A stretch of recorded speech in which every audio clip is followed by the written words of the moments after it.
Ya, kalau saya mengamati dari media sosial yang dimiliki oleh Jo, salah satunya YouTube itu. Nah, ternyata ini sudah hampir puluhan yang coba saya baca, walaupun tidak saya tuntaskan. Terutama yang berkaitan dengan kosakata yang dirangkai menjadi kalimat itu. Dan itu hampir konsisten soal percintaan, kerinduan, atau mengagumi seseorang sekalipun pada akhirnya tidak dimiliki. Tetapi dalam diri saya itu ada rasa kekaguman yang luar biasa. Bukan persoalan kekaguman ya lalu tidak dimiliki, tetapi kekaguman hingga membuat seorang Jong itu mampu merangkai kata indah menjadi kalimat yang membuat banyak mata. Yang ingin saya ketahui itu berkaitan dengan inspirasi yang diperoleh dari Mas Jong ini kira-kira apa? Nah, inspirasinya itu dari M. Dari M. Karena ketika kita komunikasi, tiap hari kita komunikasi. Terus, ya dari setiap kejadian dan kejadian, ya aku rangkai dalam satu anggap saja aku bikin sebuah cerita di situ. Tapi dalam durasi bagaimana saya rangkum seminim mungkin agar bisa membuat dalam targetku sih awalnya dalam durasi 30 detik buat instastory WhatsApp itu bisa merangkum sebuah cerita panjang. Maksudku sih begitu awalnya. Cuman nggak tahu ya, seiring berjalannya waktu kok tiba-tiba mungkin banyak dari teman-temanku di sosial media banyak yang melihat tentang video-video itu. Akhirnya dari sebagian besar dari semua teman-temanku itu banyak yang nanya, siapa sih itu M? Siapa sih itu M? Banyak yang bertanya seperti itu. Jadi awal mula proses pembuatan kosakata menjadi kalimat itu, ini berawal memang dari satu orang yang berinisial M itu, tidak ada yang lain. Enggak ada. Benar-benar menjadikan sebuah penasaran di situ ya. Penasaran ya. M tidak pernah ada, apakah tetap akan ada inspirasi ketika misalnya membuat kosakata, akan membuat kosakata menjadi kalimat indah? Tetap ada. Tetapi yang membuat kosakata menjadi kalimat indah itu tetap M inspirasinya terkuat. Gitu. Nah, kira-kira M ini dikenal pada tahun berapa? Tahun 2016. Tahun 2016. Tapi ketika saya membaca videonya ini kan kayaknya kosakata yang terbit di akun medsosnya Jong itu sepertinya setelah 2016. Iya, setelah itu. Karena memang dari awal kita menjalani proses ya hubungan itu begini. Cuma saya tidak bisa mengungkapkan hubungan kita seperti apa. Tapi pada garis besarnya seperti ini. Iya, banyak sih yang nanya soal M. Lalu aku harus jawab gimana? Berarti kosakata itu dibuat pada saat sudah selesai menjalin komunikasi dengan M atau masih berlangsung? Seiring berjalan mengalir. Ada beberapa video justru itu muncul di 2020, 2021 kayaknya. Ya sampai hari ini masih ada. Masih ada. Nah, komunikasi ke M dengan M ini sepertinya kan sudah tidak ada. Masih tetap. Oh, masih berlanjut. Sekalipun misalnya ketemu tidak pernah sudah. Sering. Oh, masih sering? Sering. Sampai sekarang? Iya. Soalnya berdasarkan informasi yang dihimpun oleh beberapa intelijen di desa ini, jadi M itu kabarnya sudah menikah. Belum menikah. Cuma sebelumnya memang aku nggak pernah cerita sama siapa M ini siapa, dan dia pun sendiri tidak mau. Tidak mau diungkap. Tidak mau diungkap. Kenapa? Anggap saja, aku masih ingat dengan kata-kata. Anggap saja aku Sevia gitu. Gimana? Sevia itu terkenal karena dia tidak dikenal. Banyak orang yang tahu Sevia, tapi tidak tahu siapa itu Sevia. Nah, iya. kurang lebih seperti itu. Jadi sosok M sampai hari ini masih terjalin komunikasi baik dengan seorang Ya. Jong ya? Dari teman-temanku sih banyak juga yang menduga OM ini karena mungkin dari orang yang dekat sama aku mungkin di awal inisialnya tuh adalah M, tapi bukan. Aku pastikan bukan dari semua teman-teman yang teman-teman tahu gitu. Aku pastikan gitu. Soalnya sosok M ini memang benar-benar aku semacam aku stuck lah di situ. Gak ada, cuma aku saja gitu. Berarti ya dalam hidupnya Jong itu seorang M Sangat jelas. sangat berarti. Ketika komunikasi dengan perempuan lain misalnya, kecuali M, apakah juga dapat menimbulkan atau memunculkan inspirasi yang sama? Bisa jadi tergantung sih. Ada juga sih dari bukan seorang kekasih, bukan. Aku tidak bilang kekasih. Aku bilang bukan dari seorang kekasih. Tapi dia bisa memunculkan inspirasi bagiku. Karena dia memang karena sering curhat sih awalnya begitu. Sering curhat, akhirnya aku bisa menyimpulkan dari semua ceritanya gitu. Nah, jadi aku buat di sini. Ada juga. Sekarang pertanyaannya, hubungan M dengan Jong itu apa? Hubungan statusnya lah kira-kira. Nah, kalau itu tidak bisa aku jelaskan. Bisa dijelaskan? Iya. Apakah akan terus? Karena yang tahu Laila itu hanya Majnun. Iya. Iya benar. Yang paham. Tidak bisa kalau temannya Majnun melihat Laila tidak cantik, itu dari sisi mana? Oh, dia bukan Majnun. Kan ada satu cerita begini. Dulu ya, sempat Majnun itu ditegur oleh raja. Wahai Majnun, siapa sih ini Laila? Terus didatangkan si Laila. Ketika si Laila datang, raja ini kaget. Loh, di luar sana masih banyak orang yang lebih jauh lebih cantik daripada si Laila. Terus kata Majnun apa? Wahai raja, apa yang saya lihat bukan yang Anda lihat. Berarti seandainya ada 5 orang perempuan, salah satunya ada M, dan 4 orang ini adalah perempuan yang anggaplah cantik, kemudian seksi, pintar, cerdas, maka yang dipilih kan yang berarti tetap seorang M. Iya.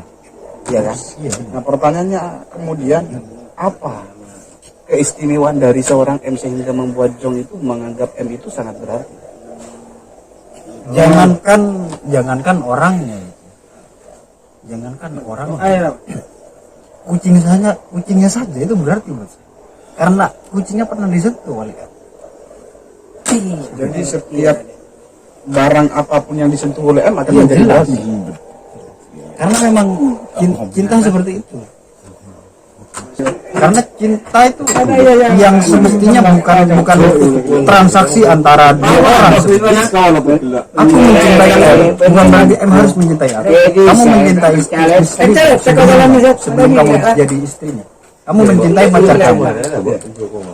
Tidak harus pacar kamu itu mencintai kamu. Jadi di situ cinta adalah murni dari bahasa hati. Murni itu adalah sebuah bahasa. Jadi tidak harus timbal balik. Ya. Enggak, secara manusiawi kan begini, Jong. Kita kagum terhadap seseorang itu pasti ada yang dikagumi. Iya benar. Baik dari sifat misalnya. Oke. Atau dari misalnya Oke, dia saya memiliki kelebihan apa misalnya. Nah, M ini masa tiba-tiba seorang Jong tiba-tiba kagum tanpa ada alasan misalnya. Benar. Ya. Alasannya adalah dia itu matahari, dia itu rembulan, dia itu petunjuk. Kenapa aku sebegitu kagumnya sama M? Karena dulu waktu sebelum ini aku pernah menjalani kehidupan liar. Iya benar. Aku pernah ngepang lah.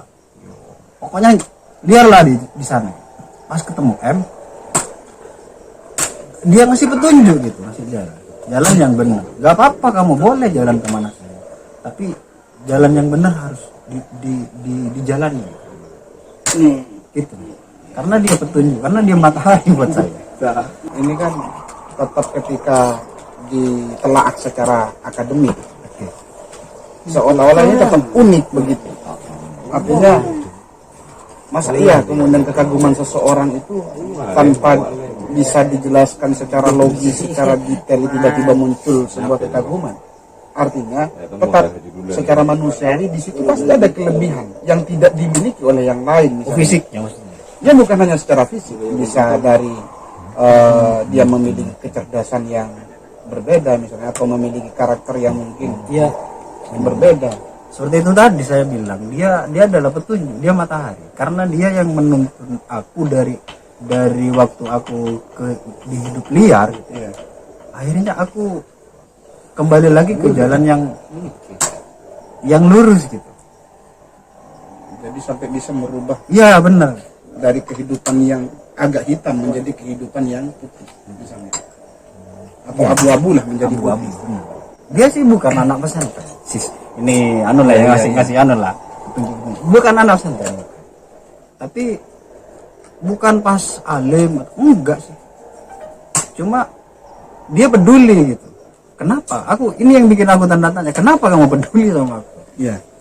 Ini yang bikin aku- Bagaimana Awalnya jawaban M ketika ditanyakan begitu? ya enggak ada kata. Hanya Tidak ada peduli yang saja. perlu, tidak ada yang perlu dijelaskan. Kalaupun memang aku peduli, ya berarti aku peduli. Apa yang perlu dijelaskan? Dan dari bahasa itu, oh oke. Ya, aku tangkap. Kalau itu M adalah seorang perempuan dan memang sangat berarti dalam hidupnya John.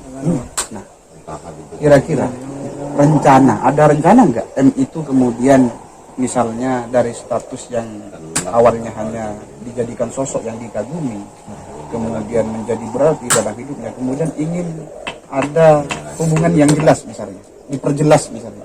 Ada rencana nggak di situ? Bukan dia bukan sosok yang aku kagumi, bukan. Gimana John? Lebih tepatnya apa ya? Kalau dibilang kekasih gelap sih, itu aku rasa itu kurang ajar saja. Apa namanya? HTS. Hubungan tanpa status. Ya.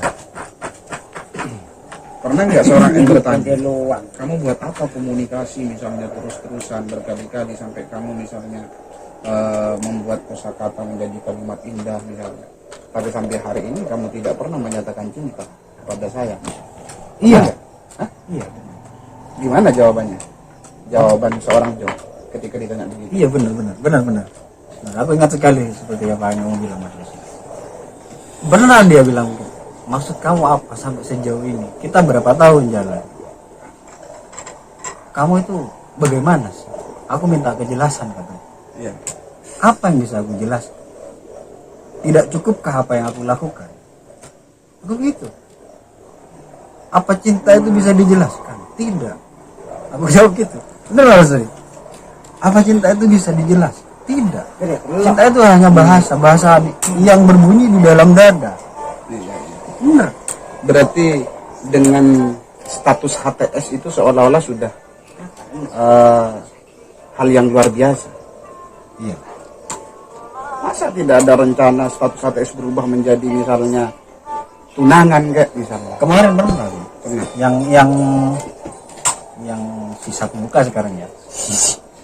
Yang Ramadan kan berhubung. Gak ada apa gitu. Aku langsung bilang, kamu ada acara nggak hari ini malam ini? Nggak ada. Keluar ya. Ayo keluar kita. Pas di sana kita ngopi ya di kafe. Pas di sana ngomong aku tutup poin. Nikah yuk. Iya. Kaget dia. Terus jawabannya? Ya. Kamu serius? Kamu pikir aku bercanda? Enggak, serius aku. Beri aku waktu untuk menjawab. Kamu berarti nggak mau? Enggak, bukan nggak mau. Aku belum siap saya. Oke.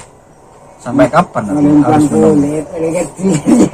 Berarti setiap komunikasi sampai sekarang dari bulan Ramadan tetap pernahlah menanyakan tentang bagaimana kalau saya menikah ini.